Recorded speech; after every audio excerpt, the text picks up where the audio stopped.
Welcome to the Deep Dive, where we sift through the noise to bring you the essential insights on crucial topics. Today, we're diving into something that impacts countless families globally, yet, often remains shrouded in confusion: hypertensive disorders in pregnancy.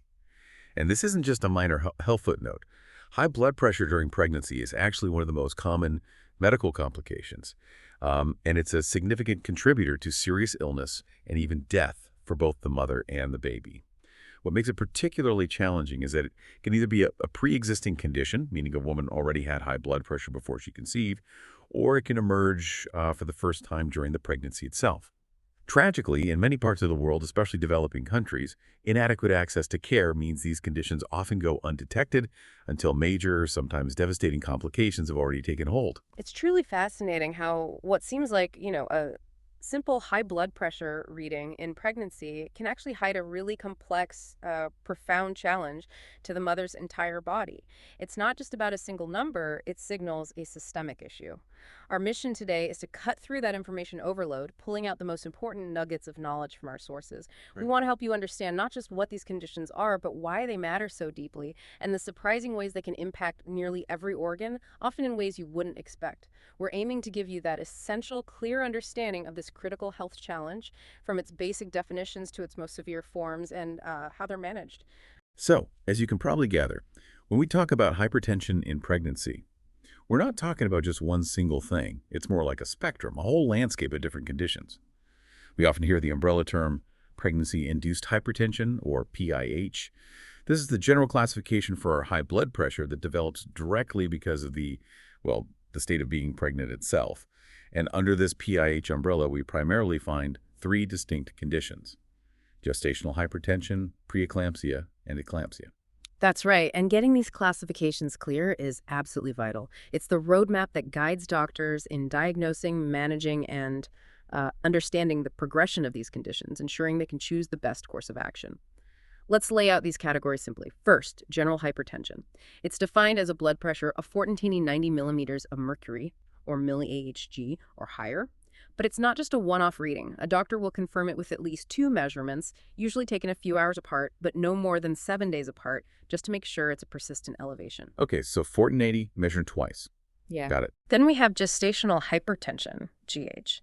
This is when that high blood pressure, 440/90 or more, shows up for the very first time after 20 weeks of pregnancy. And crucially, there's no protein detected in the urine. So it's just the high blood pressure. Right, just the BP rise after 20 weeks. Next, and this is a big one, is preeclampsia, PE. This is when you have gestational hypertension along with protein in the urine. That protein, that's the signal, really, of a more serious multi-system involvement beyond just the blood pressure itself. Okay, so hypertension plus proteinuria. Exactly. Then the most severe form is eclampsia. This is preeclampsia that has progressed to the point where the woman experiences grand mal seizures, those full-body convulsions, and falls into a coma. The name eclampsia itself, from the Greek, means like a flash of lightning, which really captures how sudden and dramatic this can be. Wow. A flash of lightning. That's intense. Oh, it really is. We also need to consider chronic hypertension. This is when a woman already had high blood pressure before she became pregnant, or if it was diagnosed very early in pregnancy, say before 20 weeks. And importantly, it continues to persist for more than 12 weeks after delivery. So it means the pregnancy didn't cause it, it was already there. Makes sense. Pre-existing. Then there's a tricky one: chronic hypertension with superimposed preeclampsia. This happens when a woman who already has chronic high blood pressure suddenly develops new proteinuria, or her existing hypertension significantly worsens, or she starts showing other severe symptoms, like those associated with HELLP syndrome, a new bad headache, visual disturbances, or severe upper abdominal pain. It's essentially her chronic condition taking a sharp turn for the worse because of the pregnancy overlay. So the chronic condition gets amplified, basically. Precisely. Finally, we have HELLP syndrome. This is a particularly severe and dangerous complication, often linked to preeclampsia. It's an acronym that helps us remember its three key features. H for hemolysis, which is the breakdown of red blood cells, EL for elevated liver enzymes, signaling liver damage, and LP for low platelet count, meaning fewer platelets are available for blood clotting. Understanding these precise categories isn't just academic, it directly influences diagnosis, guides treatment, and helps predict what might happen next, allowing for truly targeted care. Now, let's talk about preeclampsia itself, because this is where the puzzle really deepens. It's a fascinating and complex condition because it's truly a multi-system disorder, meaning it doesn't just affect one part of the body, it impacts many. And here's the surprising kicker. Its exact cause is still largely, well, a mystery to science. At its core, though, preeclampsia is diagnosed by new-onset high blood pressure, that 14 to 90 millimeter Hg or more, occurring with protein in the urine. This usually develops after the 20th week of pregnancy in a woman who previously had normal blood pressure and no protein in her urine. Now, a quick clarification on swelling. So general swelling in pregnancy, like in the ankles, is quite normal, right? Oh, absolutely. Very common. So that kind of mild edema is not typically part of the diagnostic criteria for preeclampsia. What doctors look for is more pathological swelling, like pitting edema that persists even after rest, or really rapid excessive weight gain. And while it most often appears after 20 weeks, sometimes in very specific and rare cases like with a height-formed mole, features of preeclampsia can actually show up earlier. That's a great point about diagnosis because it's far more nuanced than just one blood pressure reading. When clinicians are looking for signs of hypertension that suggest preeclampsia, they're not just looking for an absolute reading of 1490 or higher. They also consider a significant jump in blood pressure from a woman's baseline, if that's known. So if her systolic pressure rises by 30 points or more, or her diastolic by 15 points or more, that's definitely a red flag. So the change matters too. Exactly, the relative rise. And these readings need to be confirmed on at least 2 occasions, spaced at least 4 hours apart, to ensure it's persistent. Doctors are also very precise about how they measure it, typically on the right arm, with the woman either lying on her side or sitting up, making sure her arm is at heart level. And they listen for a specific sound, the Korotkov V, for the diastolic pressure. What's particularly insightful, and maybe a bit surprising, is something called delta hypertension. Delta hypertension, what's that? It describes a slow, gradual increase in blood pressure after 32 weeks, even if it stays below that 490 threshold. The surprising thing is, even these subtle shifts can signal that a woman is still at risk of developing full-blown preeclampsia, eclampsia, or HELLP syndrome. It really highlights just how dynamic and sometimes, well, sneaky this condition can be. Wow, so even lower numbers can be a warning sign later on. They can. Now, for protein in the urine, the other key diagnostic indicator, the most accurate way is by collecting all urine over a 24-hour period to see if there's 0.3 grams or more of total protein. Another method is the urine protein to creatinine ratio, or PC ratio. A value over 0.3 is significant there. Less accurately, but still used for initial screening, is a dipstick test. If a woman has 2 separate urine samples taken at least 4 hours apart that both show a 1+ protein reading, that's about 30 milligrams per deciliter, and there's no urinary tract infection causing it, that also points towards proteinuria.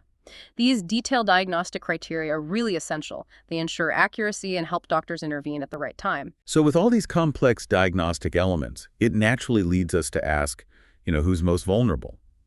The sheer incidence of preeclampsia can vary quite a bit, anywhere from 5% to maybe 15% in hospital settings. It's noticeably more common in women having their first baby or prima gravidae, affecting about 1 in 10, compared to women who've had previous pregnancies, multigravidae, whereas closer to 1 in 20. Our sources point out that some of this variation might just be due to, differences in how doctors document and diagnose it. Lack of uniformity, maybe? That's likely a factor, yes, documentation inconsistencies. But let's zero in on the well-established risk factors, because these are what clinicians look for to identify who might be more susceptible. It really paints a complex picture. For instance, being a first-time mother, whether very young or older, is a known risk. Perhaps because it's the body's first exposure to pregnancy hormones and placental tissues. That's one leading theory, yes. Immunological naivety, essentially. A family history of preeclampsia or general hypertension in a mother or sister definitely increases your chances. Placental abnormalities are also key, especially conditions that involve a large or abnormal placenta, like twin or multiple pregnancies, gestational diabetes, or a molar pregnancy. Even conditions that cause poor blood flow to the placenta, known as placental ischemia, are significant. The placenta is central to this. Obesity, particularly with a BMI over 35, is a strong risk factor, often linked to underlying insulin resistance. If a woman already has pre-existing vascular disease or certain blood clotting disorders like antiphospholipid syndrome, her risk goes up. And here's a surprising one. Even a new paternity, meaning the current baby is with a different partner than a previous complication-free pregnancy, can increase the risk. That's always a fascinating one. Again, possibly immunological factors at play. Pregnancy conceived through assisted reproductive technologies, RRT, also carries a slightly higher risk.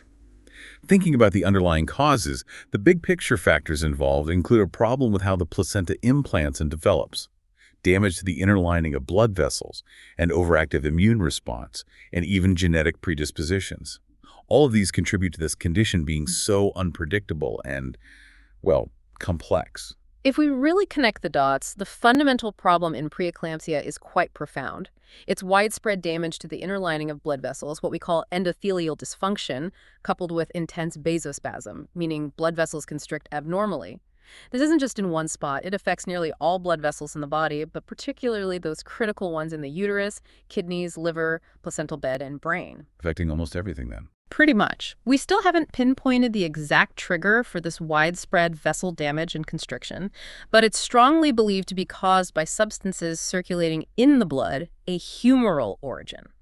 This could be due to too many constricting chemicals, or perhaps more likely, the body's blood vessels becoming abnormally sensitive to normal signals, maybe influenced by a woman's genes. Okay, so something circulating in the blood is driving it. That's the prevailing theory. And a truly critical piece of this puzzle lies in how the placenta normally develops and invades the uterus. In a healthy pregnancy, the placental cells, called trophoblasts, undergo two waves of invasion into the mother's uterine arteries. This is a remarkable process. These trophoblasts essentially remodel the muscular walls of the uterine arteries, transforming them into wide, relaxed, funnel-shaped vessels. Think of them as high-capacity, low-resistance pipelines that can deliver a massive amount of blood to the growing fetus. Okay, like upgrading the plumbing. Exactly. But here's the problem in preeclampsia. This second crucial wave of trophoblast migration fails. The spiral arteries beyond a certain point, the deciduomyometrial junction, retain their muscular elastic media. They don't get remodeled properly. This means they can constrict in response to vasoconstrictor stimuli. This leads to significantly reduced blood supply to the fetoplacental unit.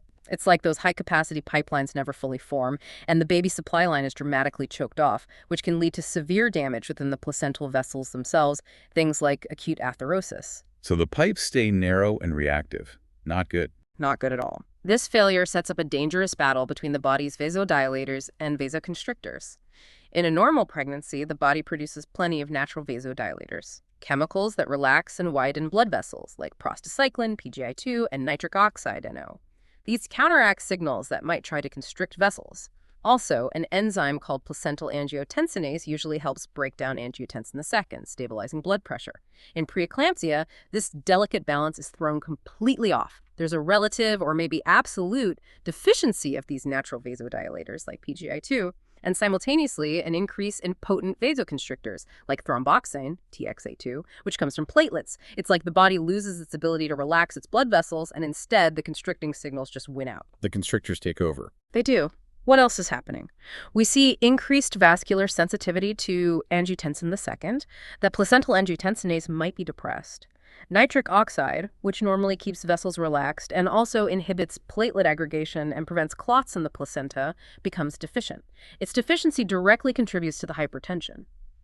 Then there's endothelin-1, another potent vasoconstrictor made by those damaged endothelial cells. That goes up too. It sounds like a perfect storm of constriction. It really is. Beyond this, there's a heightened inflammatory response in the body. Cytokines, like TNF-alpha and IL-6, released from activated immune cells, directly injure the vessel lining. We also see abnormal lipid metabolism, leading to oxidative stress, think lipid peroxides, reactive oxygen species, free radicals, all causing more endothelial injury and dysfunction. It becomes a vicious cycle. Platelet activation, immune cell activation, cytokine release, free radical production, and endothelial damage all feeding into each other. A vicious cycle indeed. And a truly fascinating recent discovery involves an imbalance of specific proteins. The unhealthy placenta starts overproducing anti-angiogenic factors. Imagine these as bad actors that block the body's normal signals for building healthy new blood vessels. One key factor, soluble FMs like tyrosine kinase I or SFLT1, binds up and neutralizes proteins like VEGF and PLGF, which are essential for vessel growth and function. This directly contributes to that widespread endothelial dysfunction. Another one is soluble endoglin, Other factors might play a role too, like certain genetic mutations. For example, the factor V Leiden mutation increases risk. So in essence, preeclampsia is this dangerous combination of widespread blood vessel lining damage due to oxidative stress, inflammation, and intense vessel constriction due to that imbalance of vasodilators and vasoconstrictors, largely originating from the placenta. Okay, so we've talked about why these fundamental changes happen at a cellular level. It's incredibly complex. Now let's explore how these internal shifts actually impact virtually every system in the body. This is where that term multisystem disorder truly comes to life, as preeclampsia can cause profound effects across multiple organs, especially in severe cases. Let's start with the uteroplacental unit, the vital connection between mother and baby. What happens there? Right. In preeclampsia, you see clear signs of premature aging in the placenta. You find acute red and white infarcts, basically areas of dead tissue due to lack of blood flow. Because those uterine spiral arteries we talked about don't fully remodel, blood flow to the placenta can be reduced by as much as 1/3. This compromised supply line directly puts the baby at risk, often leading to fetal jeopardy, distress, or poor growth. A 1/3 reduction. That's huge. Okay, what about the kidneys? The kidneys take a significant hit. The tiny filtering units, the glomeruli, become swollen and damaged, a condition called glomerular endotheliosis. The endothelial cells swell up, there are fibrin-like deposits, and the lumen, the opening, gets blocked. The arterioles supplying them also spasm. The net effect is reduced blood flow to the kidneys and a reduced glomerular filtration rate, or GFR, maybe by about 25%. This impairs the kidney's ability to filter waste and regulate fluids. Thankfully, recovery post-delivery is common, but severe cases can, unfortunately, lead to permanent damage like renal cortical necrosis. Okay, kidneys are definitely affected. What about the blood vessels throughout the rest of the body? They're in a state of intense vasospasm, as we discussed. This impaired circulation can also damage the tiny vessels that feed the walls of the larger vessels themselves, the vasa vasorum. This leads to more vascular wall damage and compromises the integrity of the endothelial lining everywhere. And the liver. You mentioned HELLP syndrome involves liver enzymes. Yes, the liver can be affected too. Doctors sometimes see areas of liver cell death, called periportal hemorrhagic necrosis, often due to tiny clots forming in the liver arterioles. In severe cases, a collection of blood can form under the liver's capsule, a subcapsular hematoma, which is dangerous. While the liver has a huge reserve capacity, so outright failure is rare, those liver function tests become markedly abnormal in HELLP syndrome, signaling significant distress. Okay, now the brain. This sounds particularly concerning, especially with eclampsia involving seizures. It is. Neuroimaging, like CT or MRI scans, can reveal areas of the brain that look less dense, indicating swelling or edema, particularly in the cortex. You can also see capillary thrombosis, infarctions, tissue death from lack of blood, and even bleeding within the brain tissue or ventricles.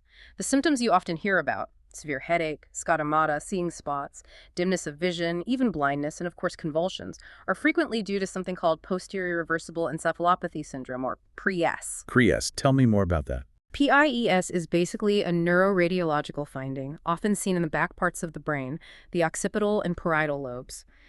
It's characterized by hypertension, seizures, altered mental status, headache, and vision changes. The hallmark is bilateral symmetrical swelling caused by leaky blood vessels, what we call vasogenic edema. The reversible part is key usually. With prompt treatment of the underlying cause, like lowering the blood pressure, it resolves. But it can lead to permanent damage like cortical infarction or even death if not managed quickly. That's why any persistent neurological symptoms are taken very seriously and warrant imaging. Okay, that's crucial. What about the heart and lungs? The heart might show signs of stress, like small hemorrhages under the lining or focal areas of damage in the muscle itself, potentially leading to heart failure in severe cases. In the lungs, you can get edema fluid buildup or even hemorrhagic bronchial pneumonia or acute respiratory distress syndrome, ARDS. This is often explained by low protein levels in the blood and those leaky capillaries letting fluid escape into the lung tissue. Leaky capillaries seem to be a theme here. Very much so. It affects other organs too. Though less commonly, the adrenal glands can show hemorrhage or necrosis, and the stomach can develop hemorrhagic gastritis. Okay, what about fluids and electrolytes? You mentioned swelling, but also maybe dehydration inside the vessels. Yes, it's a bit of a paradox, and there's some debate, but the consensus points to varying degrees of salt retention. This isn't necessarily due to hormones like aldosterone, which might actually be lower. It's more likely due to that kidney vasoconstriction reducing the GFR. This leads to increased extracellular fluid, the swelling you see, but also increased sensitivity to angiotensin II and maybe swelling of the endothelial cells lining the arterioles. The net effect can be intravascular dehydration, less fluid inside the blood vessels, and extravascular overhydration, too much fluid in the tissues. This causes hemoconcentration, making the blood thicker, which you can see as an increased hematocrit. After delivery, this excess fluid usually mobilizes back into the bloodstream rapidly and is flushed out by the kidneys. Failure of this process can lead to postpartum vascular collapse or shock. Wow, dehydration and overhydration at the same time. Complex. And the blood itself, you mentioned red cell destruction and clotting issues. Right. Hematological changes are significant. Unlike a normal pregnancy where blood volume increases substantially, in severe preeclampsia, it doesn't increase as much, leading to that relative hemoconcentration. Plasma volume does increase after delivery. There's increased destruction of red blood cells, especially after an eclamptic seizure, which can lead to hemoglobin in the blood and urine. Most critically, the body's coagulation system can go haywire, leading to disseminated intravascular coagulopathy, or DIC. Basically, tiny clots form throughout the body's small blood vessels, triggered by substances released from damaged platelets or placental fragments. This uses up clotting factors like fibrinogen and antithrombin III, and especially platelets. So you get microthrombi blocking blood flow in vital organs, and paradoxically, an increased risk of bleeding because the clotting factors are depleted. Thrombocytopenia, or low platelet count, is a key marker, and its severity correlates with the severity of the disease. Other markers like D-dimer also become elevated. Okay, so clotting and bleeding problems. What about hormones and biochemical values in blood tests? Hormone levels can be variable, sometimes lower estrogen and progesterone, maybe higher HCG. Human placental lactogen, HPL, might be decreased. For biochemicals, in mild preeclampsia, kidney function markers like non-protein nitrogen or urea might be normal, but in severe PE they increase. A key marker we watch closely is blood uric acid. A level raised beyond 4 mg/dL often indicates kidney involvement and correlates well with the severity of the disease, volume contraction, and risk to the fetus. Serum creatinine, another kidney marker, will also be elevated in severe cases. Serum protein levels, especially albumin, tend to be lower. There's also a link between high homocysteine levels, oxidative stress, and endothelial damage. So yes, preeclampsia truly touches almost every system, which is why monitoring and management have to be so comprehensive. It's incredibly important to understand how these profound internal changes actually translate into what a patient or doctor observes. While the internal pathology is complex, clinicians often categorize preeclampsia based primarily on blood pressure levels and the presence of other severe signs to guide management decisions. It's somewhat arbitrary, but necessary for practical management. Right, you need practical categories. Exactly. So we distinguish between non-severe preeclampsia and severe preeclampsia. Non-severe cases involve sustained blood pressure readings above 420/90 millimeter Hg, but staying below those higher thresholds of 1.6 or 110, and importantly, without those other alarming signs of significant organ damage. Proteinuria might be mild or absent initially. Severe preeclampsia, on the other hand, is marked by persistently high blood pressure systolic 160 mmHg or higher, or diastolic 110 mmHg or higher, plus any of these critical indicators. Significant proteinuria is usually present. Oliguria, meaning very low urine output, less than 400 milliliters in 24 hours, a drop in platelet count below 100,000 per cubic millimeter, signaling issues with clotting. Evidence of liver distress through elevated liver enzymes. Worrying cerebral or visual disturbances like persistent severe headaches or seeing spots or blurred vision. Persistent severe epigastric pain, that upper abdominal pain, often on the right side, indicating liver involvement or swelling. Signs on eye exam like retinal hemorrhages, exudates, or papilledema, swelling of the optic nerve. Evidence that the baby's growth is restricted in the womb, intrauterine growth restriction, IUGR. Signs of fluid in the lungs, pulmonary edema leading to breathing difficulties, or impaired kidney function shown by a rising serum creatinine level, typically above 1.1 mg/dL. Okay, so any one of those, along with the high BP, pushes it into the severe category. Correct. Any one of those signs of significant end organ involvement. What's insightful here, prognostically, is that while systolic blood pressure is a concern, a sustained rise in diastolic blood pressure, the bottom number, is often considered even more significant. It's also crucial to understand that convulsions, the hallmark of eclampsia, can strike even if blood pressure isn't alarmingly high, or sometimes a woman can have extremely high blood pressure without having a seizure. This unpredictability means constant vigilance is key whenever preeclampsia is suspected or diagnosed. That unpredictability is really key, isn't it? Okay, let's delve into what this looks like for the patient. Preeclampsia most frequently affects women having their first baby, accounting for about 70% of cases.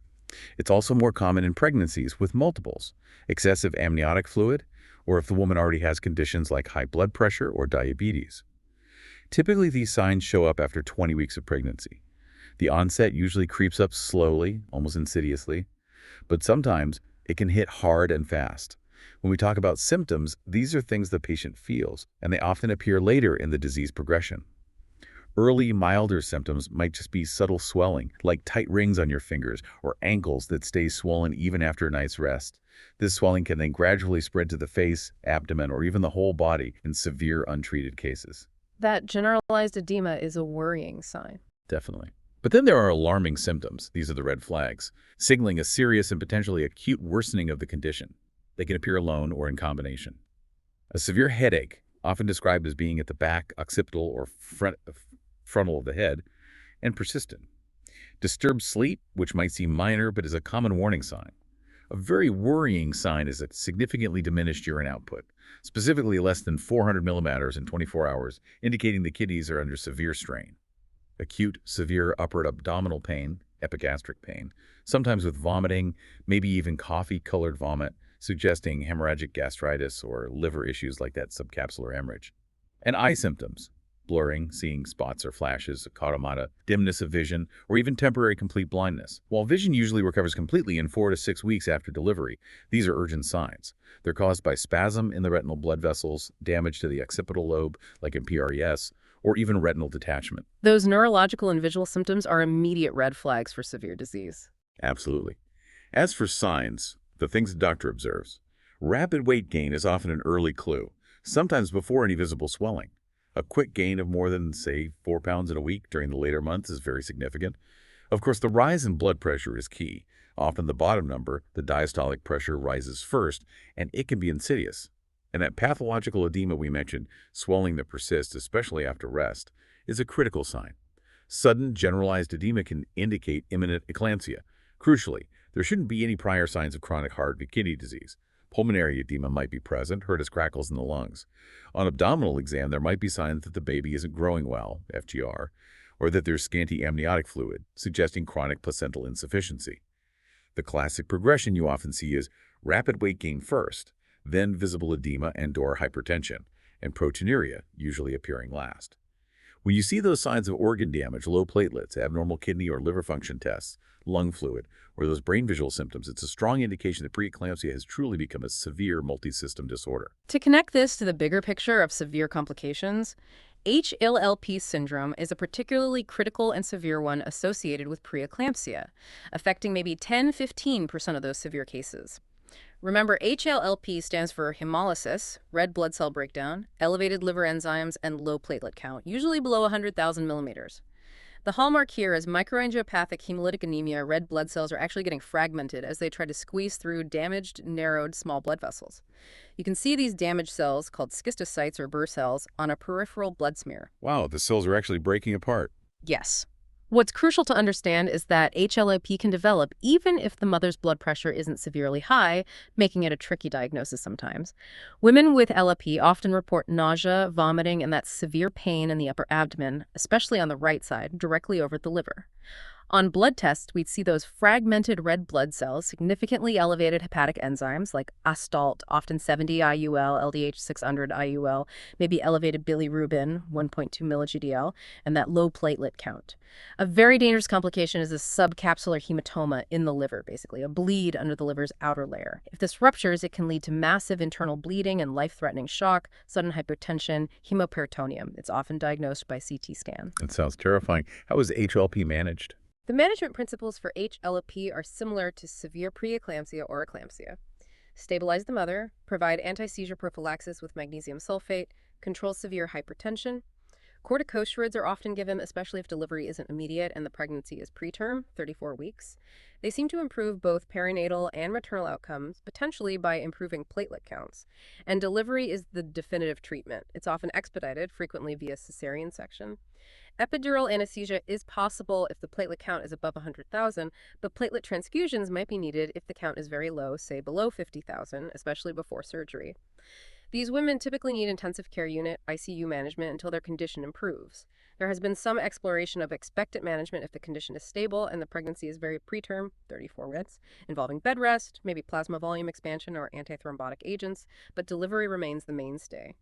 Sadly, perinatal mortality rates with HELP can be quite high, ranging widely from 5% to 60%, and maternal mortality can reach up to 25% in severe cases or where care is delayed. The risk of ALP recurring in a future pregnancy is about 319%. It really underscores the severity of this syndrome. So, what does all this mean for the mother and baby if preeclampsia goes untreated or isn't managed effectively?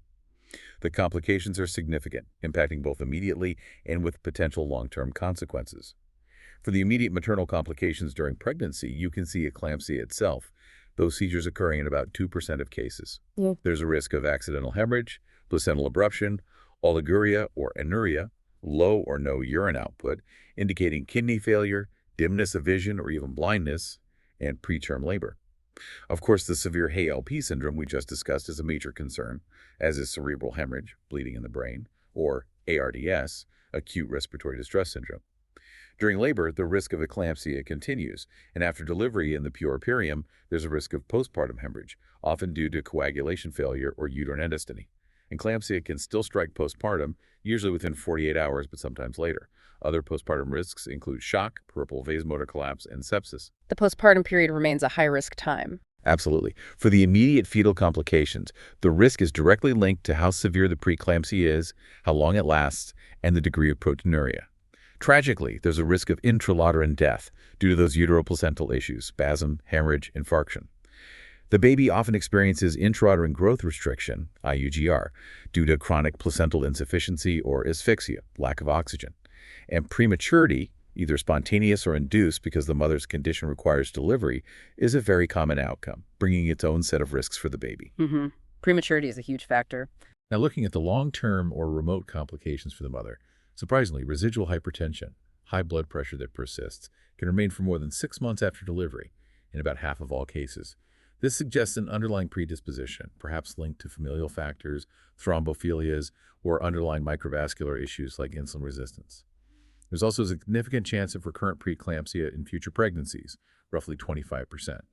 Again, this points to inherent familial or personal predispositions, or perhaps underlying thrombophilias. Women who've had preeclampsia, especially severe forms, have a slightly higher long-term risk of chronic kidney disease, though this often points to an underlying kidney issue that was unmasked or aggravated by the pregnancy, rather than being directly caused by the PE itself. And finally, there's an increased risk of placental abruption, where the placenta separates from the uterine wall too early in future pregnancies. The risk is estimated at 5% to 20% for those with prior PE, and maybe even 20% for those who had HELLP syndrome. So the impact of preeclampsia can truly extend far beyond the immediate pregnancy. That leads to a critical question. Can we actually predict or prevent this complex condition? The reality is preeclampsia isn't totally preventable. It's not like we have a vaccine for it. However, identifying women at high risk is our best shot at targeted surveillance and intervention. Right, risk assessment is key. Exactly. For prediction, scientists have tried, over 100 different tests. Clinical signs, biophysical measurements, biochemical markers in blood or urine.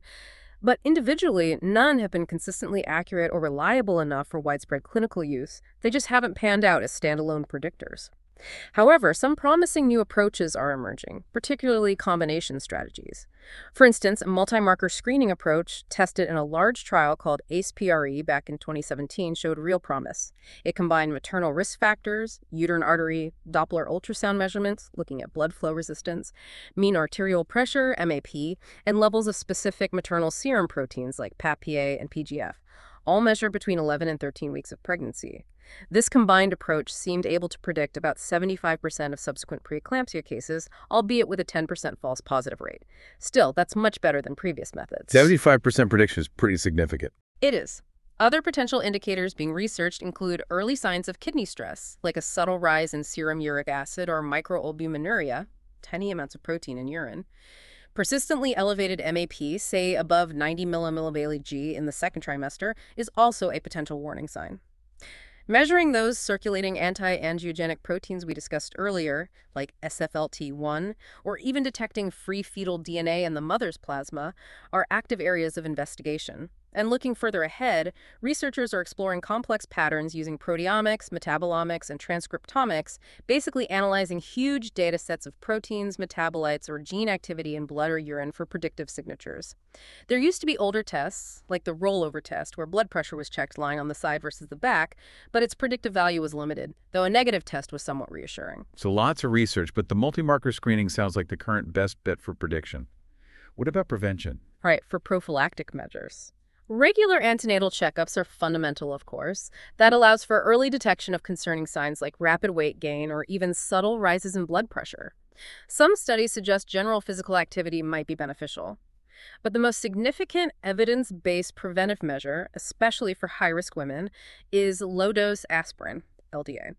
Typically, 50 to 150 milligrams daily, started early in pregnancy, ideally between 13 and 26 weeks, maybe even as early as 12 weeks, and continued until around 26 weeks, is recommended for women with specific high-risk factors. These include a prior history of preeclampsia, chronic hypertension, kidney disease, diabetes, or autoimmune disorders like lupus or antiphospholipid syndrome. How does aspirin actually help here? It's quite clever. It helps restore that balance we talked about between vessel constrictors like thromboxane A2 from platelets and dilators like prostacyclin from the vessel wall. Low-dose aspirin selectively inhibits platelet thromboxane production much more than it affects endothelial prostacyclin production, so it tips the balance away from constriction and platelet aggregation towards vasodilation.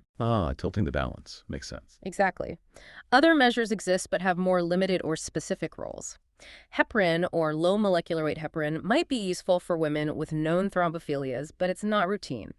Calcium supplementation, about 2 grams a day, has shown some benefit, particularly in populations with low baseline calcium intake, in reducing the risk of gestational hypertension and possibly preeclampsia.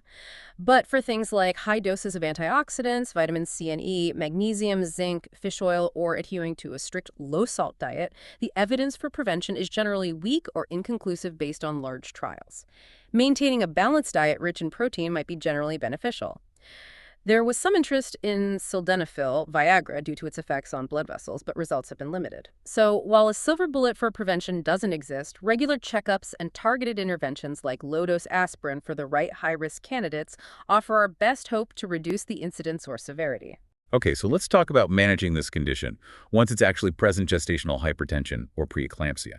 Because the exact cause, the etiology, is still somewhat obscure. Treatment is mostly empirical and symptomatic, right? Managing what we see. For example, while we focus on controlling the high blood pressure and managing symptoms, there isn't a specific drug to fix the protein in the urine. That usually subsides on its own once the underlying process, driven by the placenta, resolves after delivery, or sometimes when hypertension is controlled. That's correct. The management is about controlling the manifestations and preventing complications. So the main objectives of management are really clear. First, to stabilize the hypertension and prevent it from getting worse or progressing to the severe form. Second, to prevent any of those serious maternal or fetal complications we discussed. Third, and critically, to prevent eclampsia, the convulsive stage. Fourth, to deliver a healthy baby at the safest optimal time. And finally, to help the mother fully recover her health postpartum. Well summarized, those are the core goals. A key decision right off the bat is whether a woman can be managed at home or needs to be in the hospital. Ideally, any woman diagnosed with preeclampsia should be admitted to the hospital for close monitoring and expert management. Domiciliary treatment, or managing at home, is really only considered for very specific, uncomplicated, non-severe cases, perhaps in settings like developing countries where hospital facilities are extremely limited, and even then, with very careful selection and patient education. Daycare units can be an intermediate option, but if managed outpatiently, it's absolutely essential that patients are taught to recognize those ominous symptoms, like a bad headache, visual changes, vomiting, upper abdominal pain, or significantly reduced urine output, and know to seek immediate medical attention if any of them appear. That patient education piece is critical in those specific scenarios. But generally, hospital admission is the standard of care. Once a woman is in the hospital, the management becomes quite specific. Rest is generally helpful. While continuous, strict bed rest isn't always necessary or proven beneficial, resting frequently, particularly lying on the left lateral position, is encouraged. This position helps reduce compression of the vena cava by the pregnant uterus, which can improve blood return to the heart, increase renal and uterine blood flow, improve placental perfusion, and potentially lower blood pressure slightly. So left side lying helps blood flow. What about diet? The diet should be balanced with adequate protein, maybe around 100 grams daily. Those specific high-protein diets haven't proven to prevent progression. Usual salt intake is generally permitted. Severe salt restriction isn't usually helpful and could be harmful. Fluids are typically not restricted unless there's oliguria or pulmonary edema. A reasonable calorie intake, maybe around 1,600 calories per day, is aimed for. Okay, and diuretics, are they used to manage the swelling? Diuretics, those water pills, are used with great caution in preeclampsia. We don't use them injudiciously just to treat the edema. Why? Because they can deplete the mother's intravascular volume further, potentially worsening placental perfusion, and can cause electrolyte imbalances, which could harm both mother and baby. They are reserved for very specific and compelling reasons. Clear signs of cardiac failure, definite pulmonary edema, sometimes alongside specific antihypertensives that cause fluid retention, or if the edema is so massive it's causing severe discomfort or skin breakdown. Even then, it's typically a specific dose of furosemide, like 40 milligram orally or IV. So only for specific emergencies, really. What about antihypertensives to lower the blood pressure? Right, medications to lower blood pressure. Their role in preeclampsia is specific. They don't cure the underlying disease, but they are crucial for bringing down dangerously high blood pressure to prevent maternal complications like stroke or placental abruption. The main indications are persistent diastolic blood pressure above 110 mmHg, or maybe even 105 mmHg, especially if proteinuria is present, or in any case of severe preeclampsia, BPO 160, 110 mmHg, either during pregnancy or during labor. Common oral drugs used include labetalol, a combined alpha and beta blocker, nifedipine, a calcium channel blocker, and sometimes methyldopa, an older centrally acting drug, though less used now due to side effects, or hydralazine, a direct vasodilator. And what if there's a real hypertensive crisis, like BP skyrocketing? Yes, if the blood pressure acutely hits levels like 100 and 110 mmHg or higher, or the mean arterial pressure MAP is over 125 mmHg, that's an emergency requiring immediate treatment with intravenous medications. 4V-labetalol is often a first choice given as boluses. 4V-hydralazine is another option. Sometimes rapid-acting oral nifedipine is used. In very resistant cases, IV nitroglycerin or even sodium nitroprusside might be considered for short-term use under close monitoring, but they have potential side effects. Labetalol should be avoided in women with asthma or heart failure. Okay, so IV meds for emergencies. And the monitoring in hospital sounds intense. It has to be. It involves a detailed progress chart. Daily. We do a clinical evaluation for any new or worsening symptoms: headache, epigastric pain, visual issues, oliguria. Blood pressure is checked frequently, perhaps 6 times a day, or even more often if unstable, always using the appropriate cuff size. The state of edema is assessed. Daily weight is recorded. Fluid intake and urinary output are meticulously measured. Urine is checked for protein daily, often with a 24-hour collection periodically, weekly, or more often if needed. Blood tests include hematocrit, platelet count, serum uric acid, creatinine, liver enzymes, and sometimes a coagulation profile, on admission and as needed. An ophthalmoscopic exam to look at the back of the eye for vascular changes. And crucially, antenatal fetal monitoring is ongoing. This includes things like daily fetal kick counts, DFMCR, regular non-stress tests, NSTs, biophysical profiles, BPPs, and serial ultrasonography to assess fetal growth and amniotic fluid volume, looking for signs of IUGR or distress. Signs that treatment is working and things are stabilizing include a fall in blood pressure and weight, subsidence of edema, increased urinary output, and diminishing proteinuria. This systematic, vigilant approach is essential. So what does all of this ultimately mean for the baby's delivery? The most important truth about preeclampsia, as you said, is that delivery is the only definitive treatment. All the medical management we've discussed is essentially aimed at buying time, trying to keep the pregnancy going safely without harming the mother until the baby is mature enough to thrive outside the womb, ideally beyond 37 weeks gestation. The actual timing of delivery depends on so many factors: the severity of the preeclampsia, how far along the pregnancy is, how the mother and baby are responding to treatment, and ongoing maternal and fetal assessments. It's crucial to remember that the underlying disease won't fully resolve until after the baby and placenta are delivered. That's the fundamental point. Delivery is the cure. We can think about the duration of treatment and timing of delivery in a few general groups, based on the clinical picture. Group A includes women whose preeclampsia features, like severe hypertension or symptoms, subside with treatment, leaving them with non-severe hypertension. If they're less than 34 weeks pregnant, they might potentially be managed with very close follow-up in an antenatal or daycare clinic setting, but with a stark warning. Our sources say there's about a 90% chance of the preeclampsia recurring, so vigilance is extreme. If they're over 34 weeks, they're typically kept in the hospital until 37 weeks.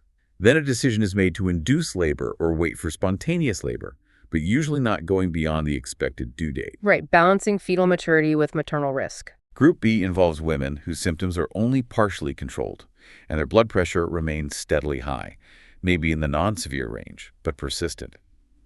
If they're over 37 weeks pregnant, delivery is generally considered without much delay.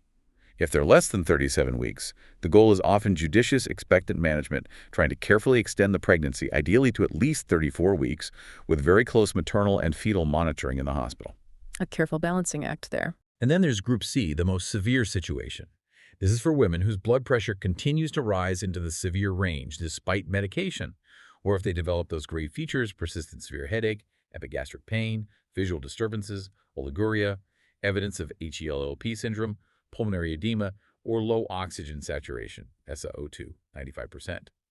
In these situations, after counseling the couple about the risks and benefits, the recommendation is usually to terminate the pregnancy or deliver the baby, irrespective of the gestational age. Seizure prophylaxis with magnesium sulfate is started immediately, and if the pregnancy is less than 34 weeks, steroid therapy like betamethasone is given ideally 24-48 hours before delivery if possible to accelerate fetal lung maturity and potentially reduce risks like neonatal respiratory distress syndrome, RDS, intraventricular hemorrhage, IVH in the baby, and it might even help improve maternal thrombocytopenia. In Group C, maternal safety becomes the absolute priority, often necessitating preterm delivery. Continuing on the delivery path, let's look at the methods of delivery when the decision is made.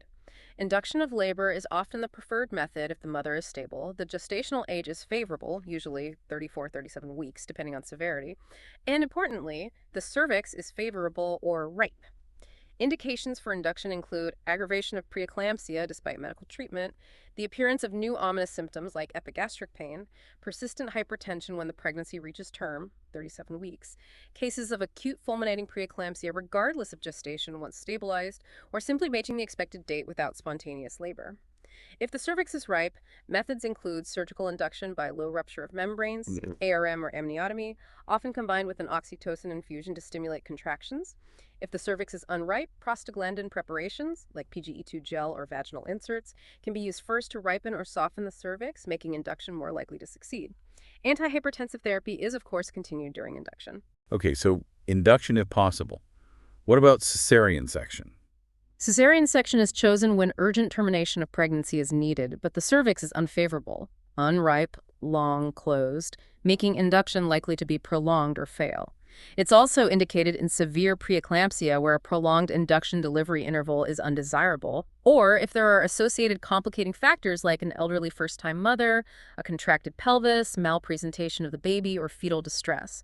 It requires an experienced surgeon and anesthetist.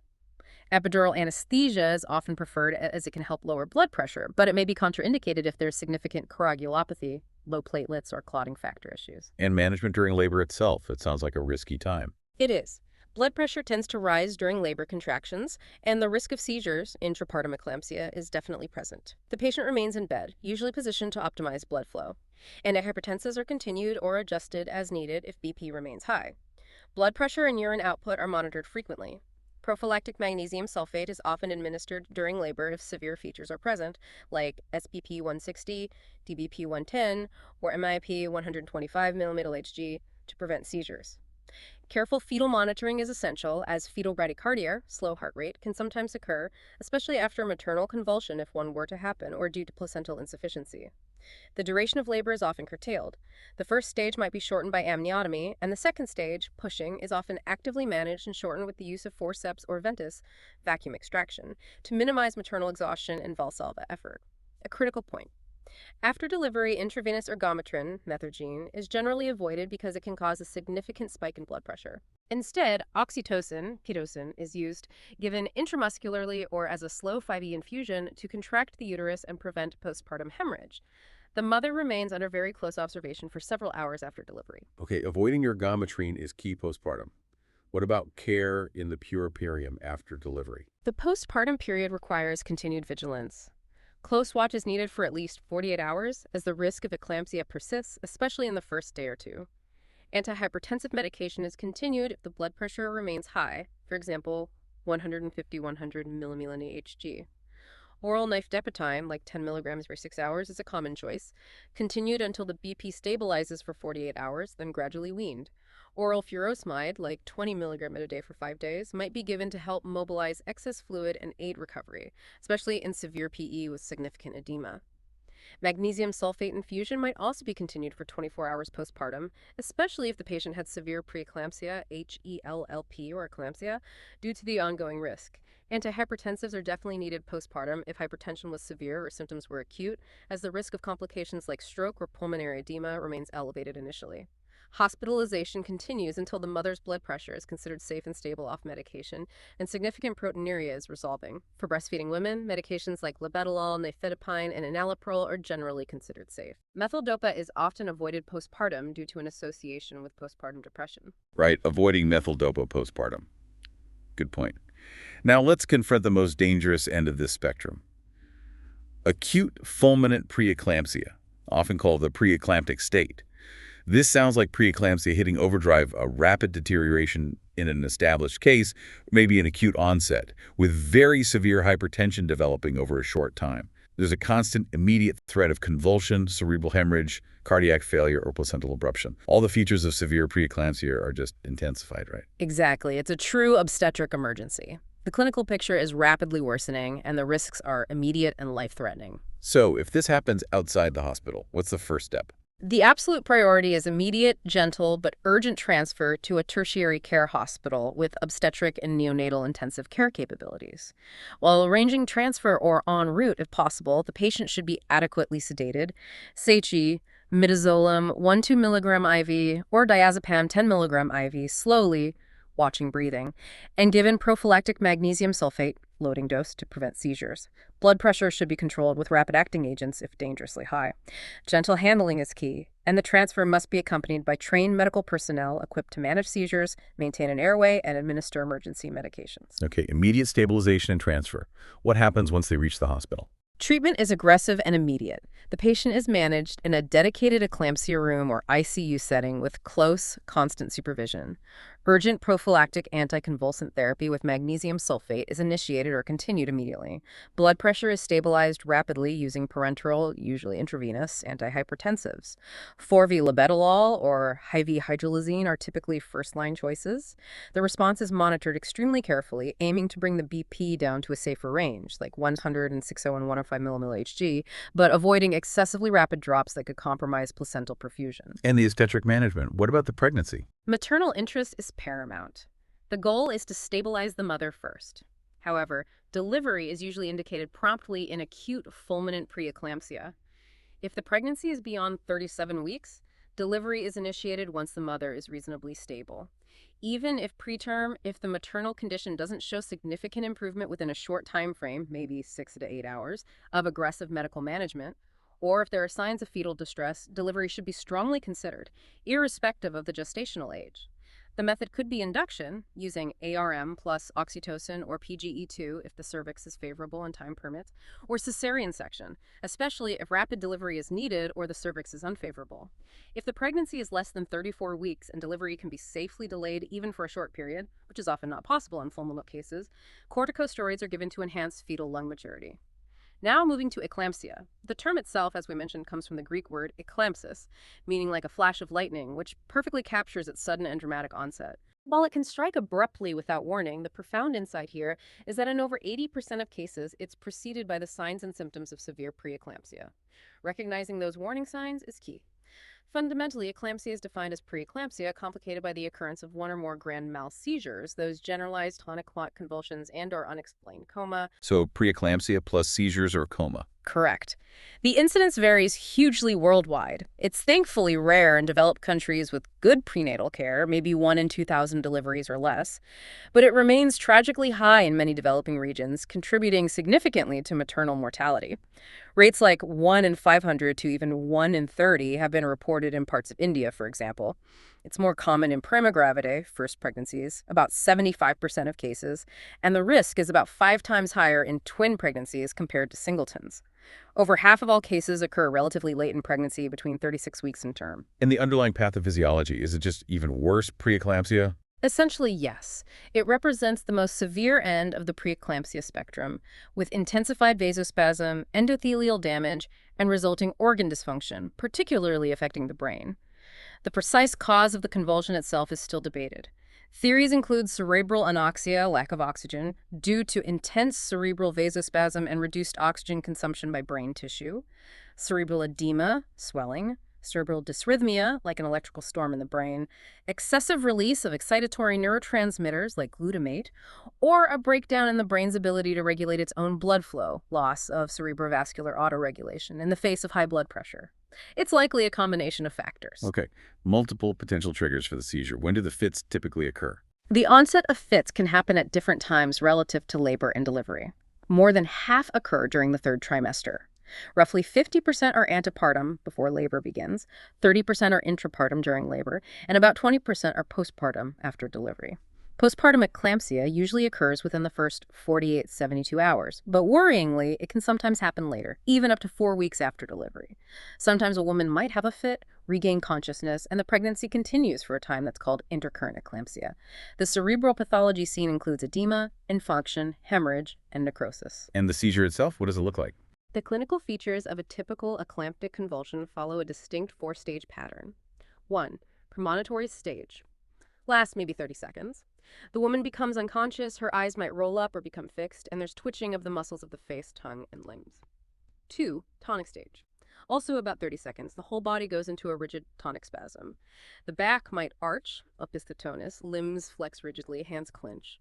Respiration ceases during this phase, the tongue might protrude between the teeth, and the cyanosis bluish skin develops due to lack of oxygen. 3. Clonic stage. This is the longest stage, lasting 1 to 4 minutes. It involves violent, jerky, alternating contraction and relaxation of muscle groups throughout the body. The twitching starts in the face and spreads. Tongue biting is very common and can be severe during this phase. Breathing becomes noisy, stertorous and frothy, possibly blood-stained saliva appears at the mouth. The cyanosis usually starts to disappear as breathing resumes, albeit poorly at first. 4. Coma stage. Following the fit, the woman falls into a coma.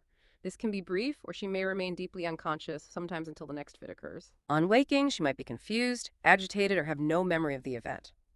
Rarely, coma can occur without a preceding convulsion. Fits are usually multiple if untreated. If they occur in rapid succession without consciousness being regained in between, it's termed status eclampticus, a dire emergency. After a convulsion, the woman's temperature, pulse rate, respiratory rate, and blood pressure are typically elevated. Urine output is diminished, proteinuria is usually pronounced, and blood uric acid levels are high. That sounds incredibly frightening to witness. How is it differentiated from other causes of seizures, like epilepsy? That's an important differential diagnosis.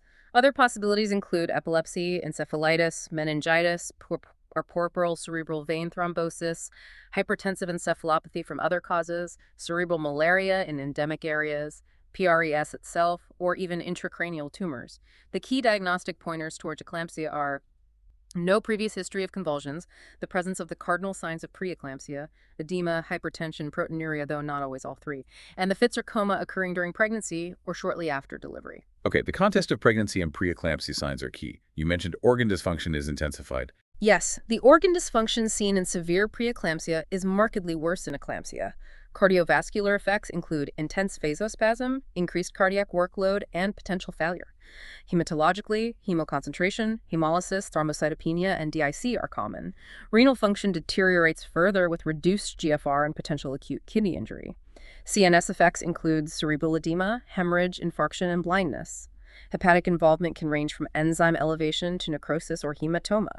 It's a full-blown systemic crisis. And the maternal complications must be numerous and severe. They are. Potential complications include physical injuries like tongue bites, falls from the bed, or bed sores if coma is prolonged. Pulmonary complications are major risks. Aspiration pneumonia, pulmonary edema, ARDS, pulmonary embolism. Hyperpyrexia, very high fever, can occur.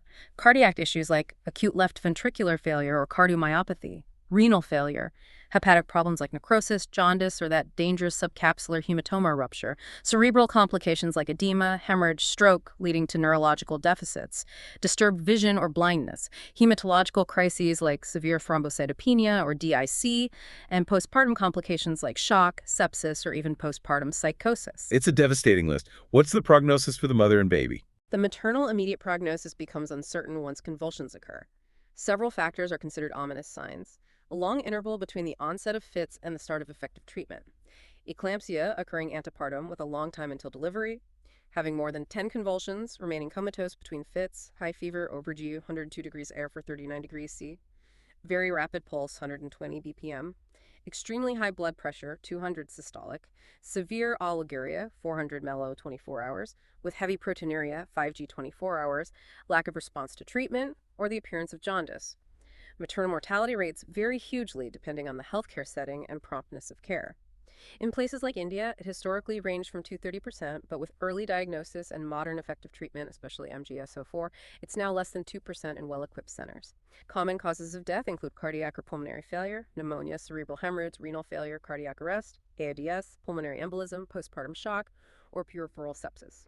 The maternal remote prognosis is generally good in terms of immediate recovery, usually within 2 to 3 weeks. Eclampsia itself rarely recurs in subsequent pregnancies, but the chance of developing preeclampsia again is significant, around 30%. For the fetus, the prognosis is unfortunately much graver. Perinatal mortality rates remain very high, often cited as 30–50% or even higher in some settings. The main causes are prematurity, often iatrogenic due to the need for delivery, intrauterine asphyxia resulting from placental insufficiency, infarction, hemorrhage, or vasospasm during maternal seizures, the effects of maternal medications, or trauma related to operative delivery. Eclampsia is truly a high-stakes situation for both. So what does this all mean for intervening in eclampsia? While it's not always preventable, a key insight is that preventing most cases of eclampsia relies heavily on the early detection and effective hospital treatment of severe preeclampsia, combined with making careful, judicious decisions about terminating the pregnancy or delivering the baby. It's also important to acknowledge that a significant percentage of eclampsia cases can occur without classic preceding severe preeclampsia symptoms, making it inherently unpredictable sometimes. The good news, as you said, is that interventions like magnesium sulfate have dramatically reduced the risk of seizures and improved outcomes. Absolutely. MGSO4 has been revolutionary. For first aid outside the hospital, the immediate priority is always urgent transfer to a specialized tertiary care center. During transfer, the goal is to stabilize the mother. That means bringing down dangerously high blood pressure and stopping or preventing further convulsions. Magnesium sulfate is the first-line medication for seizures. Usually a loading dose of 4G IV plus 10 gram IM is given if possible. An IV antihypertensive like labetalol, for example 20 milligram IV, is used for severe hypertension. If there's pulmonary edema, a diuretic like furosemide might be given.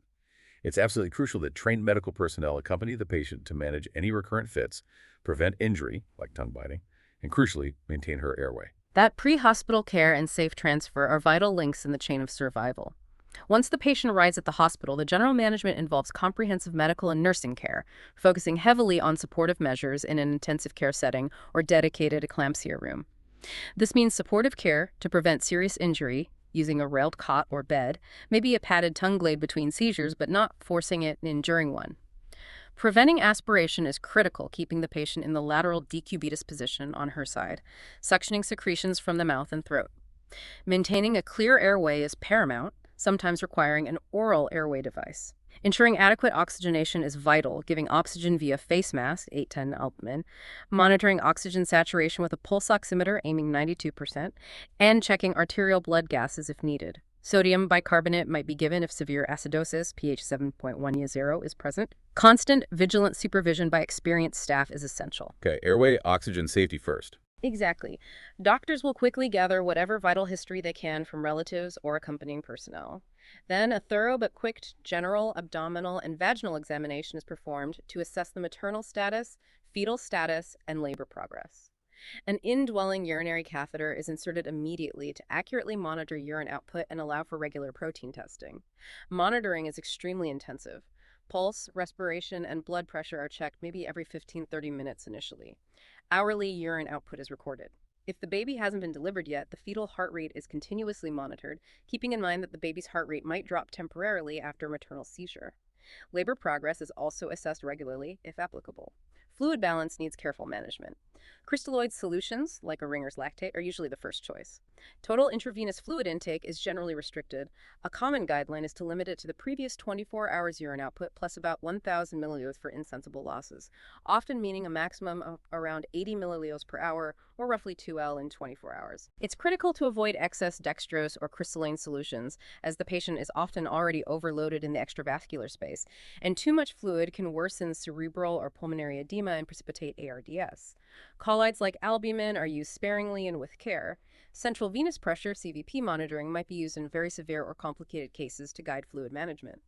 Prophylactic antibiotics, like a broad-spectrum cephalosporin, for example, ceftriaxone 1 IV twice daily, are often given to prevent infections, especially aspiration pneumonia. Careful fluid balance is key then. Now, let's get to the cornerstone of eclampsia management, the anticonvulsant regimen, particularly magnesium sulfate, MgSO4. This is unequivocally the drug of choice, globally recommended. And its mechanism is truly fascinating because it acts in multiple ways. It's described as membrane stabilizer and a neuroprotector. In simpler terms, it seems to reduce the sensitivity of the motor end plate to acetylcholine, block the influx of calcium into nerve cells, induce cerebral vasodilation, which might counteract the vasospasm, dilate uterine arteries, increase endothelial prostacyclin release, a vasodilator, and inhibit platelet activation. It has multiple beneficial actions, yes. A critical insight here is that, unlike many other older anticonvulsants, magnesium sulfate has no significant detrimental effects on the neonate when maternal levels are kept within the therapeutic range. It crosses the placenta, but doesn't typically cause respiratory depression in the baby, like, say, high doses of diazepam might. It's been incredibly effective, with studies showing maternal mortality reduced significantly, perhaps down to 3% or less in some series where it's used properly. However, it's vital to remember, as you said before, that while it's brilliant for controlling seizures, it does not directly control hypertension. Blood pressure needs separate management. That's a crucial distinction. It's an anticonvulsant, not primarily an antihypertensive. There are two primary regimens for MgSO4 administration that are widely used, often named after the physicians who popularized them. One is the intramuscular Pritchard regimen. This typically starts with a loading dose of 4 grams of MgSO4 as a 20% solution, given intravenously over 3 to 5 minutes, immediately followed by 10 grams as a 50% solution, given deep intramuscularly 5 grams into the upper outer quadrant of each buttock. Then, the maintenance dose is 5 grams, 50% solution, IM, every 4 hours, injected into alternate buttocks. Lignocaine is often added to the IM injection to reduce pain. The other main one is the intravenous Zuspan or Sabai regimen. This usually involves a loading dose of 4 to 6 grams per eye given slowly over 15-20 minutes, followed by a continuous maintenance infusion of 1 to 2 grams per hour via an infusion pump for precise control. When giving the IV loading dose or preparing the infusion, it's often diluted, for example, using a 20% concentration for the bolus, to reduce the risk of side effects from rapid administration. Both regimens are effective. The choice often depends on local protocols and resources, like the availability of infusion pumps. Monitoring during magnesium sulfate administration is absolutely critical to ensure efficacy and prevent toxicity. What needs to be watched? It's a specific checklist. Nurses and doctors monitor pulse, blood pressure, respiratory rate, and oxygen saturation, SA2, very frequently, maybe every 10-30 minutes during the loading dose and initiation of maintenance, then regularly. Temperature and lung sounds, listening for crackles indicating pulmonary edema, perhaps every couple of hours. Crucially, deep tendon reflexes, DTRs, typically the patellar knee-jerk reflex, are assessed regularly, often every hour initially, then maybe every 4 hours once stable. The presence of reflexes indicates the level is likely not toxic. Level of consciousness and assessment for symptoms like headache, visual disturbances, or epigastric pain are also checked regularly. Intake and output are recorded meticulously, ensuring urine output remains adequate. 4-phe crystalloid fluids are usually restricted, as we discussed, HEA 20-25 milliliters. Continuous electronic fetal monitoring, EFM, is used if the baby is still undelivered and viable. And there are specific conditions for giving repeat injections or continuing the infusion, right? Yes, absolutely critical safety checks. Before giving the next dose, especially the IM maintenance dose, or continuing the infusion, you must confirm. 1. The knee jerks or another DTR are present. Loss of reflexes is the first sign of toxicity. 2. Urine output is adequate, generally defined as more than 30 milliliters per hour or 100 milliliters over 4 hours. Since magnesium is excreted by the kidneys, poor urine output can lead to accumulation. 3. The respiratory rate is adequate, typically greater than 12 breaths per minute, some say 16. Respiratory depression is a later, more dangerous sign of toxicity. Okay, reflex is present, good urine output, good breathing rate. What's the target level in the blood? The therapeutic serum magnesium level for seizure prevention is generally considered to be between 4 and 7 mg/Gl, which is about 4.8, 8.4 mg/Gl or 3.5 mg/Bel. Routine monitoring of serum levels isn't always necessary if the critical monitoring is diligent, but it's definitely indicated in certain cases, like suspected toxicity, renal insufficiency, or if the DTRs are absent despite the patient still seizing. And what are the signs of magnesium toxicity? The signs appear progressively as the serum level rises. Loss of deep tendon reflexes usually occurs first, at levels above 7 mQl. Respiratory depression, decreased rate 16 or 12 mL, happens at higher levels, maybe 10 mQl. Oliguria, 30 mCu, can contribute to rising levels. Other signs at higher levels can include chest pain, muscle weakness, slurred speech, drowsiness, heart block on ECG, pulmonary edema, and ultimately cardiac arrest at very high levels, for example, 25 mL/2L. So what's the management for magnesium toxicity? If toxicity is suspected, 1. Stop the magnesium sulfate infusion immediately. 2. Maintain the airway and support ventilation if needed. 3. Administer the antidote. Calcium gluconate, typically 10 millibars of a 10% solution, which is 1 gram, given intravenously slowly over about 3-10 minutes. Calcium directly counteracts the neuromuscular and cardiac effects of magnesium. 4. Estimate serum magnesium and creatinine levels to confirm toxicity and assess renal function. 5. Consider fluid loading and forced diuresis with furosemide if renal function allows to enhance magnesium excretion. Okay, stop the mag, give calcium gluconate. All right, how long is the MGSO4 typically continued? The standard practice is to continue the magnesium sulfate infusion for 24 hours after the last seizure or R, 24 hours after delivery, whichever is later. This covers the period of highest risk for recurrent seizures. And what if it's recur despite the magnesium? If a seizure recurs while on maintenance therapy, an additional bolus dose of MGSO4 can be given, typically 2 grams OV over 5 minutes. If seizures still persist after that, other agents might be considered, like a short-acting benzodiazepine, for example, midazolam, 1-2 milligram IV or lorazepam, or potentially phenytoin or phenobarbital under expert guidance, possibly requiring intubation and ventilation. Why is MGSO4 considered so much better than older regimens like the Lita cocktail or just using diazepam or phenytoin alone? The benefits demonstrated in large international collaborative trials are significant. Compared to diazepam or phenytoin, MGSO4 controls fits more effectively without causing significant maternal or infant sedation or respiratory depression when monitored properly. Results in a substantially lower rate of recurrent convulsions, about 50% reduction compared to diazepam, maybe 67% reduction compared to phenytoin. Is associated with a significantly reduced maternal death rate by about a third or more in some studies. Also appears to reduce perinatal mortality compared to phenytoin. It's just clearly superior for preventing and treating eclamptic seizures. Now, alongside the crucial anticonvulsant therapy, we still need to manage the antihypertensives and diuretics. If the blood pressure remains severely elevated, say consistently 160, 110 mmHg, despite the magnesium sulfate, then antihypertensive drugs must be administered promptly to reduce the risk of stroke. As we discussed for fulminant preeclampsia, the first-line agents are typically intravenous labetalol, example 20 mg IV bolus, repeatable or followed by infusion, or intravenous hydralazine, Ersg 5 or 10 mg of IV bolus, repeated every 20 minutes as needed. Oral nifedipine can also be used. The target is to lower the blood pressure gradually into a safer range, typically aiming for a systolic pressure between 140 and 155 mmHg and a diastolic between 90 or 105 mmHg, avoiding overly aggressive lowering that could compromise placental perfusion. Diuretics like furosemide, 20 to 40 mg IV, are generally reserved only for the specific indication of treating pulmonary edema if it develops. They are not used routinely just for the hypertension or oliguria. Okay, so antihypertensives for the severe BP, diuretics only for lung fluid. What about management during an actual fit, if you're there when it happens? The immediate priorities during a seizure are maternal safety and airway management. If you see the premonitory stage starting, try to place a padded mouth gag or bite block between the teeth to prevent tongue biting, but do not force it if the jaw is already clenched. Remove it after the clonic phase. Turn the patient onto her side immediately to help maintain a clear airway and prevent aspiration of saliva or vomit. suction the airway as needed, ensure oxygen is administered via face mask until the cyanosis disappears and breathing is effective. Protect the patient from injury by ensuring she's in a safe environment, like a bed with padded rails up. Do not try to restrain her limbs forcefully during the clonic phase. Right. Safety, airway, oxygen. What about status eclampticus, those continuous seizures? That's a life-threatening emergency requiring immediate escalation of care, usually involving an expert anesthetist. Intravenous thiopentone sodium might be administered slowly to stop the seizures. If that fails, general anesthesia with a muscle relaxant and endotracheal intubation with assisted ventilation may be necessary. Cesarean section might be considered as a life-saving attempt in this desperate situation if the seizures cannot be controlled medically. When would intubation generally be indicated in eclampsia?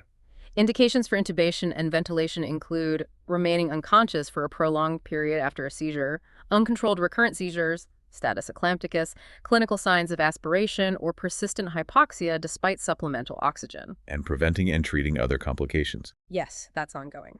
Prophylactic antibiotics are standard to prevent pneumonia.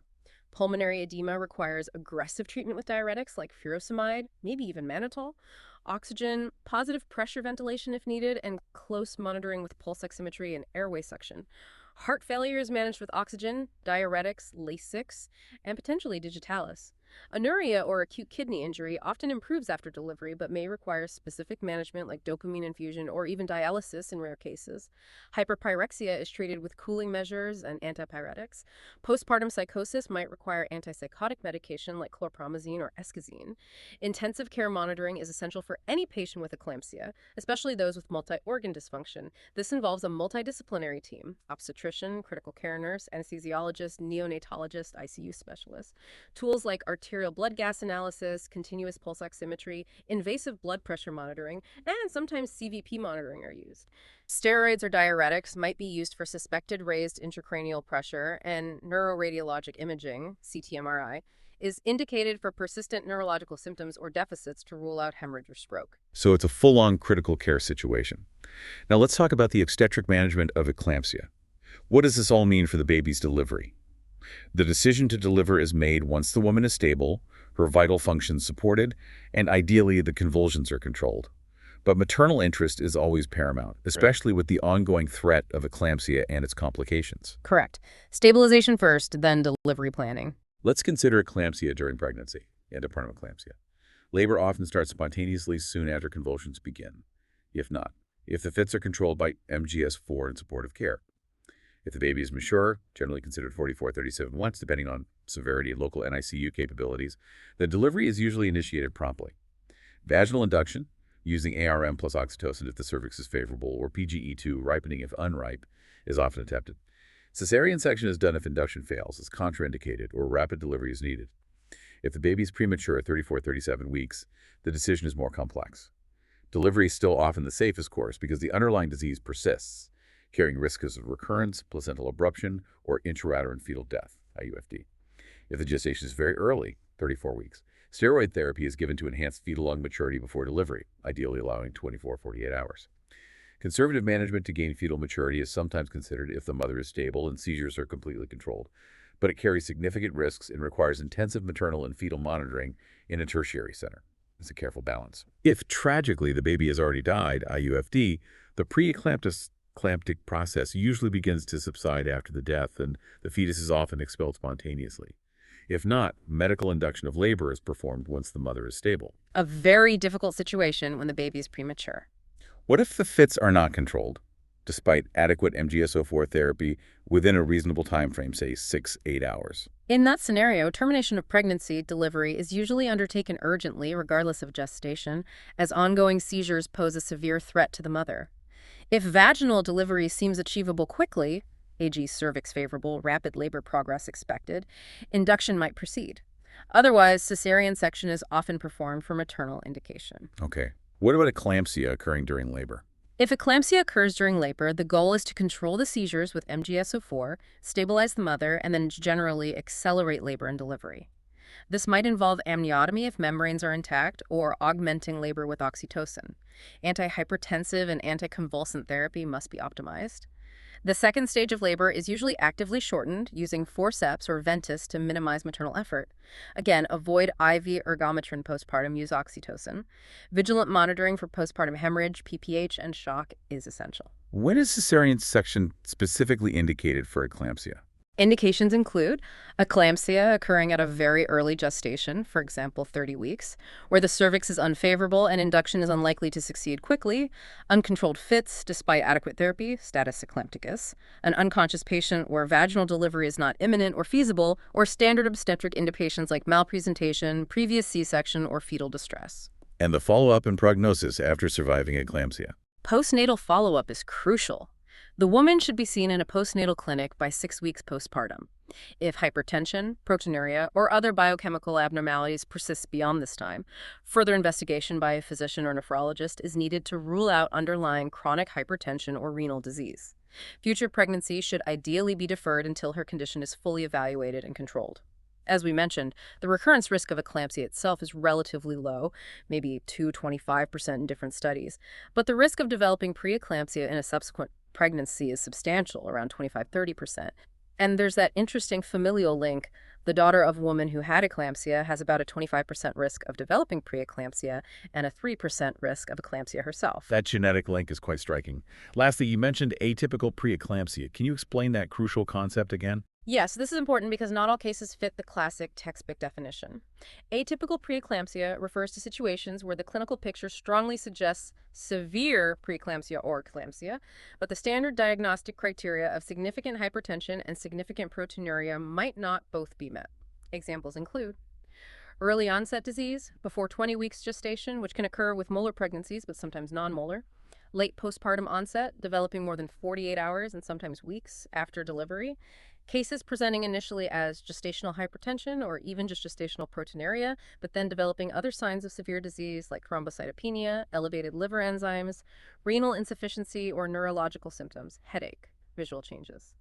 The key message is, if a pregnant or postpartum woman presents with signs and symptoms suggestive of severe preeclampsia, like HELLP features or neurological symptoms, she should be managed as having severe preeclampsia, including initiating parenteral magnesium sulfate for seizure prophylaxis, even if her blood pressure is not severely elevated or she doesn't yet have significant proteinuria. This really highlights the need for clinical judgment beyond just the numbers.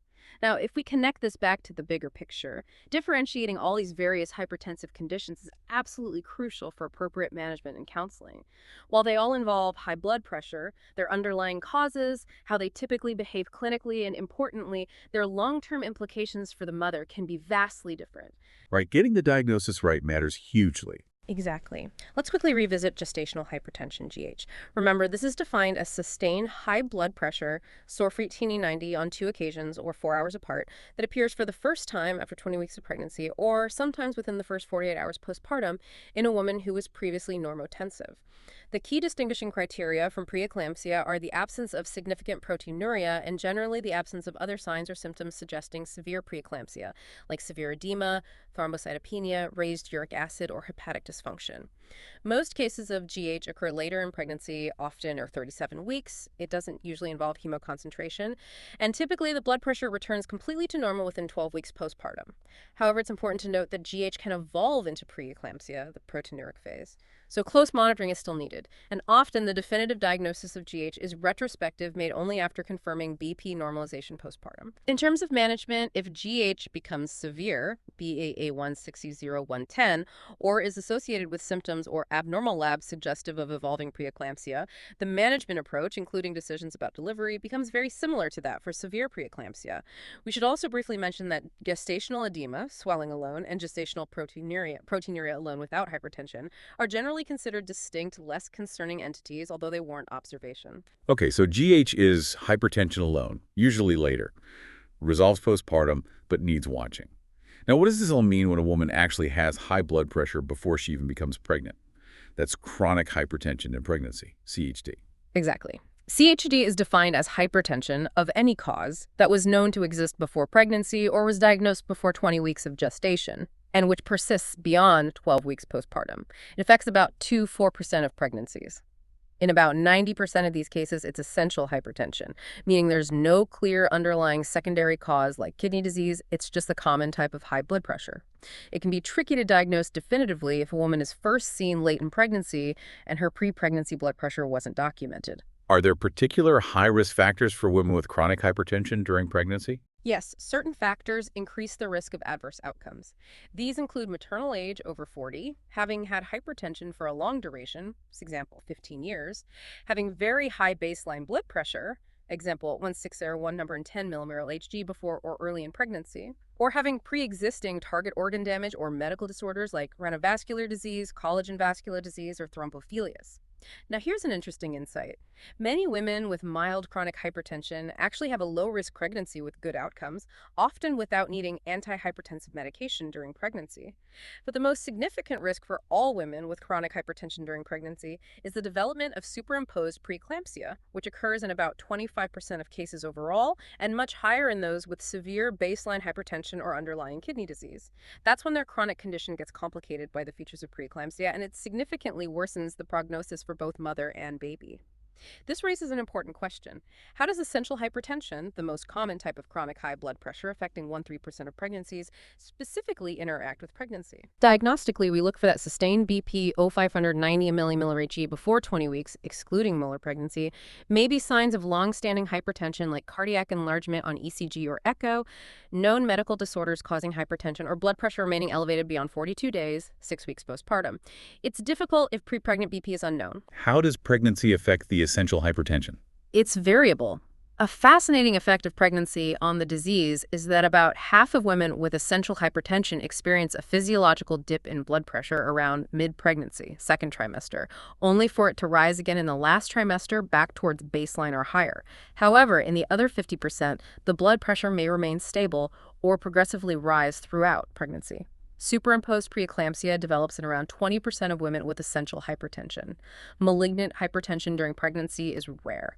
Sadly, about 30% of women might experience a permanent worsening of their underlying hypertension after delivery. And how does the essential hypertension affect the pregnancy outcomes?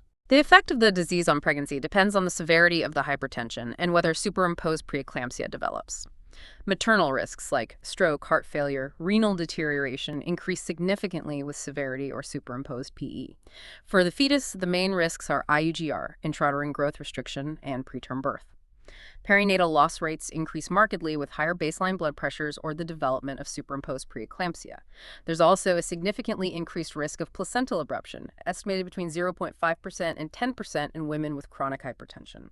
So how is essential hypertension managed during pregnancy? The management principles are: 1. Keep blood pressure reasonably controlled, ideally a 160, 100, 105 millimole Hg to prevent maternal complications. 2. Watch closely for and try to prevent superimposed preeclampsia. 3. Monitor maternal and fetal well-being carefully. 4. Terminate the pregnancy, deliver at the optimal time. Preconceptional evaluation and counseling are really essential for these women. For general management, mild cases, BP consistently 160, 100, or 105, might just need increased rest and frequent antenatal checkups, for example, every 2 weeks until 32 weeks, then weekly. Severe cases or those developing superimposed preeclampsia require hospitalization and management according to preeclampsia protocols. Antihypertensive drugs are not favored routinely for mild chronic hypertension during pregnancy, as overtreatment could potentially reduce placental perfusion and might be detrimental to the fetus. They are generally used only if the BP persistently exceeds thresholds like 160, 100, or 110 millimole Hg to prevent maternal target organ damage.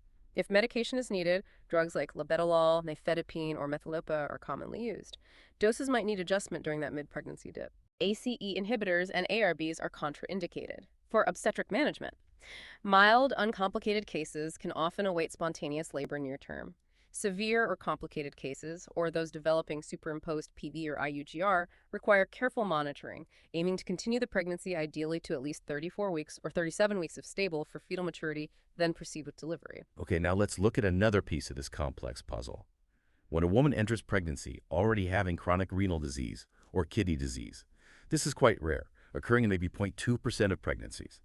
Features that suggest underlying kidney disease include red blood cells or cellular casts found in the urine sediment, or elevated baseline levels of serum uric acid or creatinine. That's right. And the prognosis heavily depends on the degree of renal impairment before pregnancy. If renal function is only mildly compromised, your AFG, serum creatinine 1.4 milli-GDL or 125 millinmol, minimal proteinuria, normal BP, then maternal and fetal outcomes are generally good. The risk of permanent worsening of renal function or progressing to end-stage renal failure, ESRF, is low.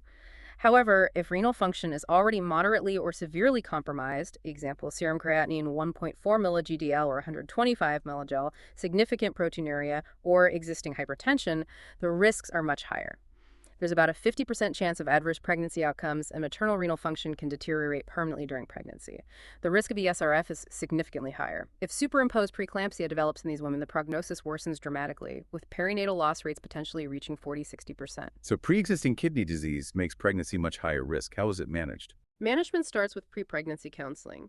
Pregnancy might be discouraged if renal function is severely compromised due to the very high maternal and fetal risks. During pregnancy, very close antenatal care is needed, with frequent monitoring of blood pressure, urine protein, and periodic assessment of renal function, creatinine clearance, etc. Antihypertensive therapy is often initiated early or continued aggressively, using drugs like nifedipine, hydralazine, clonidine, or beta blockers to control blood pressure and help preserve renal function. Diuretics might be needed for massive edema, but are used cautiously. For women already on dialysis, continuing hemodialysis during pregnancy can improve outcomes, but requires careful management to avoid sudden volume shifts or hypertension. For women who have had a renal transplant, pregnancy can be successful, but planning is crucial. They usually need to meet specific criteria: stable graft function for at least 1 to 2 years, plasma creatinine, typically 1.5 milli-GDL, well-controlled hypertension, minimal proteinuria, being on stable maintenance immunosuppression, and having no signs of graft rejection. Anemia associated with renal disease is often treated with recombinant erythropoietin. Close fetal surveillance is maintained throughout pregnancy. The timing of delivery is highly individualized based on maternal and fetal condition. So if we connect all these threads, hypertension in pregnancy is undeniably the most common medical complication we encounter. And tragically, preeclampsia and eclampsia remain leading causes of serious illness, morbidity, and even mortality for mothers and babies globally, particularly, as you said, in developing regions with limited resources. We've seen that preeclampsia is this unique multi-system disorder specific to pregnancy, typically manifesting after 20 weeks with hypertension and classically proteinuria, although it's a key insight from recent guidelines, like ACOG 2013, that proteinuria is no longer strictly required for diagnosis if other signs of severe disease involving other organ systems are present. All right, the definition has evolved to include severe features, even without proteinuria. Exactly. The core pathological basis, as we discussed in depth, seems to be this widespread endothelial dysfunction damage to the blood vessel lining, coupled with intense vasospasm. This is likely driven by an imbalance of various vasoactive factors originating, at least in part, from the placenta, possibly due to abnormal implantation. This underlying pathology leads to those profound changes we see in various organs: the uteroplacental bed, the kidneys, the liver, the central nervous system, the hematologic system, which then manifests clinically as hypertension, oliguria, IUGR, edema, proteinuria, thrombocytopenia, and in severe cases, HELLP syndrome or eclampsia. A crucial and sometimes surprising takeaway that bears repeating is the unpredictable progression. Classification based on initial presentation can be misleading, as apparently mild disease can, sometimes without much warning, rapidly progress to severe disease. This underscores the absolute necessity of strict vigilance and careful, ongoing monitoring for all women diagnosed with any hypertensive disorder of pregnancy. So what does all this mean for you, the learner, the well-informed individual, trying to navigate this complex topic?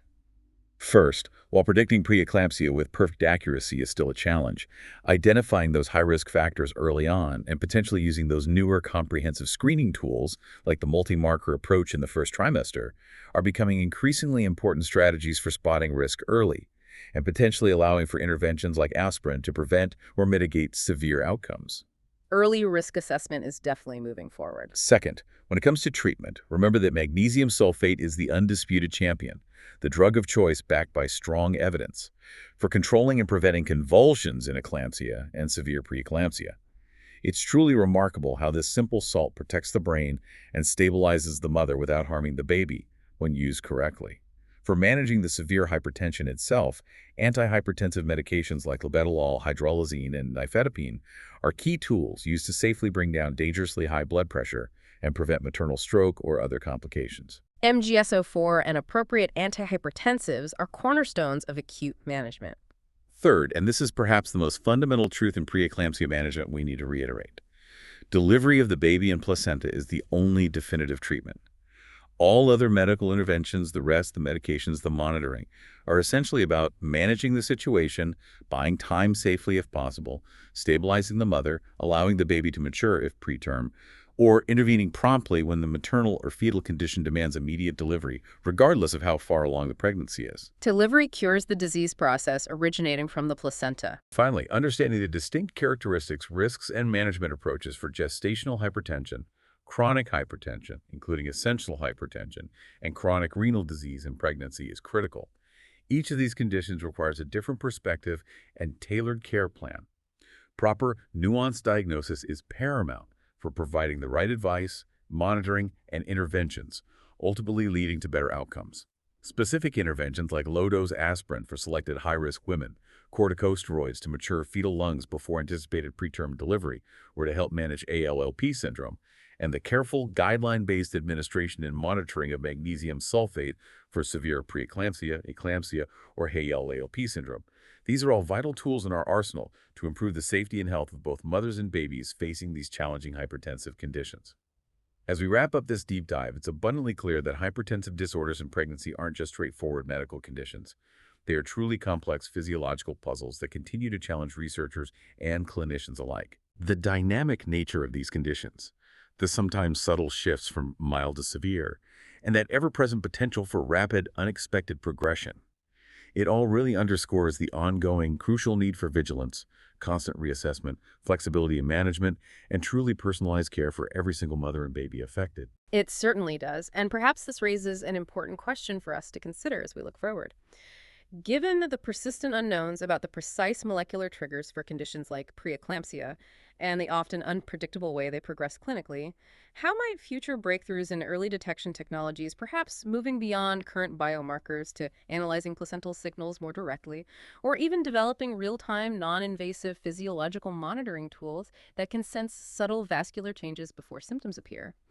How might these truly revolutionize our ability to intervene much earlier, maybe even preemptively, ensuring even safer outcomes for mothers and babies right across the globe? It's a field where the potential for future impact is immense.